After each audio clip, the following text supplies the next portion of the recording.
Well, it's interesting that Wonder Woman is celebrating her 75th anniversary next year, and this is the first time she's going to grace the silver screen. And it's about time, right? Yeah, absolutely. So we started working on the DC properties with Man of Steel, and then we've kind of been shepherding all these movies. We're working on Batman, Superman, and then Justice League next. So actually, Wonder Woman appears in Batman, Superman for the first time. And everyone loved, we cast Gal Gadot to be Wonder Woman, and she is amazing. She's an amazing woman. She's a mom. She's the perfect person to embody this character who really is a symbol of feminist ideals, but also what's good in everything about women. You know, she's not just, people mistake her for just being a warrior, but she's about love, and she's about hope, and she's about justice, and she's about honesty.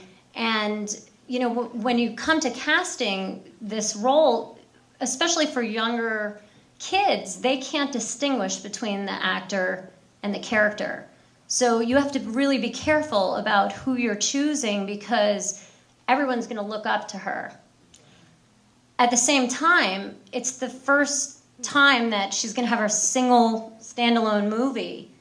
And it was really important to me, and I'm the only female producer on the movie, that we have a woman director, because what an opportunity. How can we be doing this movie and not have a female voice?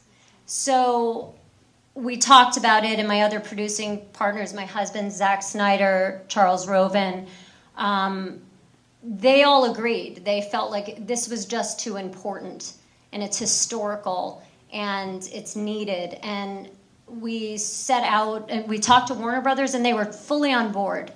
And we actually hired Michelle McLaren, and we started the development process. We actually hired 4 female writers, because we also wanted to make sure that when we were crafting the script, that she really had the right voice. We didn't want a male voice telling her story. And we also had some, you know, male writers in the mix too, because we wanted to have a really great story.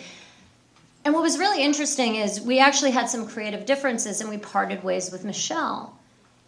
And the story became, oh, women can't direct tentpole movies. And I was like, this is the wrong story. If this was a man, we wouldn't be having this conversation.